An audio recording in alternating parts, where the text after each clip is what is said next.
အားလုံးမင်္ဂလာပါမင်္ဂလာပါကျွန်တော်ဇိုစကားလည်းမပြောတတ်ဘူးဆိုတော့ပမာလိုပဲပြောတော့မှာပေါ့နော်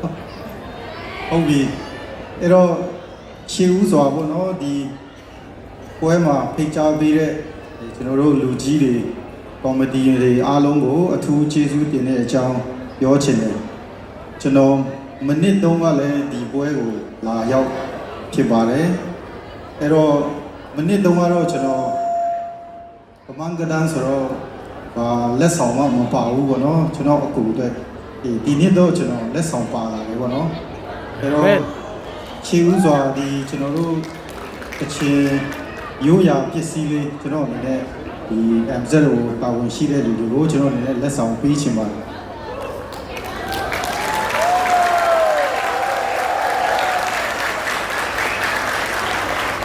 ဟယ်လို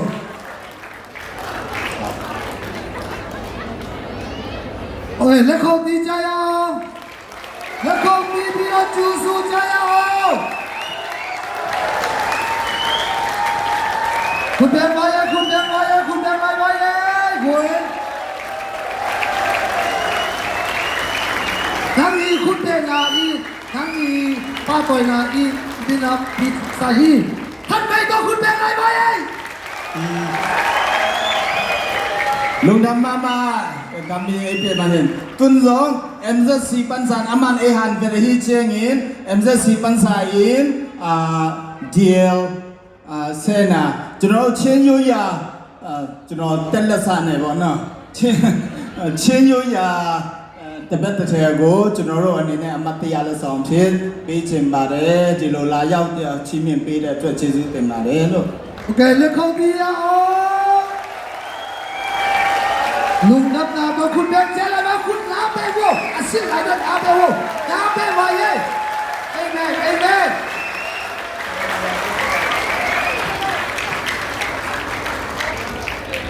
တော့ကျွန်တော်တို့အချင်းတွေရဲ့အထူးမြတ်ထားတဲ့ဒီမနောတိုင်ဖြစ်ပါတယ်ပေါ့နော်ဒါကဒီကျွန်တော်တို့ကချင်ရိုးရာမှာဆိုရင်ကျွန်တော်တို့ရဲ့အကြီးဆုံးပွဲတော်ပေါ့နော်အဲ့တော့ကျွန်တော်ကမီနီလေးပေါ့နော်ကျွန်တော် office မှာထားလို့ရအောင်လို့ကျွန်တော်ဒီလာတာဖြစ်တယ်ပြီးဒီဟာကကျွန်တော်တို့ကချင်အမျိုးသမီးတွေအမျက်တနိုးသုံးတဲ့ဒီကချင်ရိုးရာရှော့ဖြစ်ပါတယ်ပေါ့နော်ဒီဟာလည်းဆက်အောင်ပေးချင်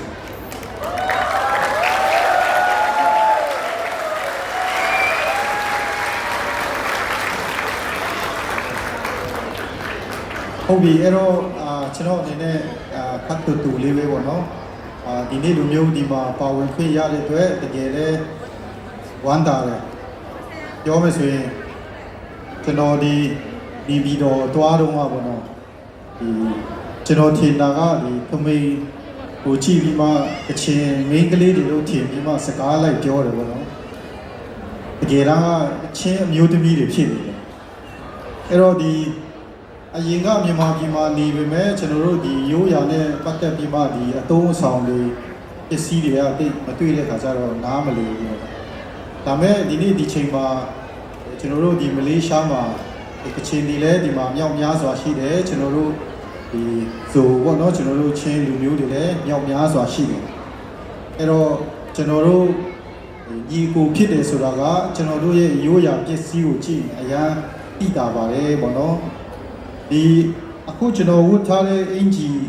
ဒီကနုတ်နဲ့ကျွန်တော်တို့ချင်းအမျိုးသားတွေအမျိုးသမီးတွေတုံးတဲ့ကနုတ်ကအတူတူပဲဖြစ်တယ်ပေါ့နော်ပါလာပဲနည်းနည်းခြားတာပေါ့နော်အဲ့တော့ဘာပဲဖြစ်ဖြစ်ဒီလိုမျိုးကျွန်တော်တို့နိုင်ငံရက်ခြားမှာညီကိုတွေနဲ့တွေ့ရတာတကယ်လဲတိုင်းမတိဝမ်းသာပါတယ်ပြီးရင်ကျွန်တော်တို့များသောအားဖြင့်ဒီနိုင်ငံမှာအခုချိန်မှာကျွန်တော်တို့ရဲ့နိုင်ငံရဲ့ပြဿနာကြောင့်ဒီမှာလာပြီးမှ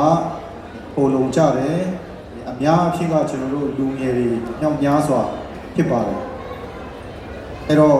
ကျွန်တော်တို့လူမျိုးတိုင်းရဲ့အနာဂတ်ကကျွန်တော်တို့လူငယ်တွေပုံမှာမူတည်ပါတယ်ပေါ့အဲ့ဒါကြောင့်ဒီနိုင်ငံရက်ချမ်းမှာရောက်နေတဲ့အချိန်မှာဘာပဲဖြစ်ဖြစ်ကိုယ့်အတွက်ကိုမိသားစုအတွက်ကိုယ့်ရဲ့လူမျိုးအတွက်ကိုယ့်ရဲ့ဒေသအတွက်ကျွန်တော်တို့အမြဲတမ်းကြိုးစားပြီးမှဒီနေ့တစ်ချိန်မှာကျွန်တော်တို့ညွန်မှန်းထားတဲ့အရာတွေဖြစ်လာဖို့အတွက်အမြဲတမ်းအိမ်မက်ကိုမစွန့်လို့ဖို့မျောလင်းခြင်းကိုမစွန့်လို့ဖို့ကျွန်တော်အနေနဲ့ ပြောကြားချင်ပါတယ်ပြီးရင်ဒီနိုင်ငံမှာနေတဲ့အချိန်မှာအထူးအဖြစ်ကျွန်တော်အနေနဲ့အားပေးချင်တာတော့ကျွန်တော်တို့ဆရာတွေအဖွဲ့အစည်းပေါင်းဆောင်တွေရဲ့ကျွန်တော်တို့အချိန်နဲ့အမျှအများရန်ပြောကြားတဲ့ကျွန်တော်တို့စကားတွေကိုနားထောင်ပြီးမှရင်းချင်းချင်းလေးလေးမာမာနဲ့ကိုယ့်ရဲ့အိမ်မက်တွေကိုအကောင့်ထဲပေါ်နိုင်တဲ့သူတွေဖြစ်အောင်ကြိုးစားကြရအောင်လို့ကျွန်တော်အနေနဲ့ဒီလောက်နဲ့ပဲခွန်အားပေးနဲ့ဒီကုန်းချုပ်ပါတယ်ကျေးဇူးတင်ပါတယ် ဒီယုံရတဲ့ပါတယ်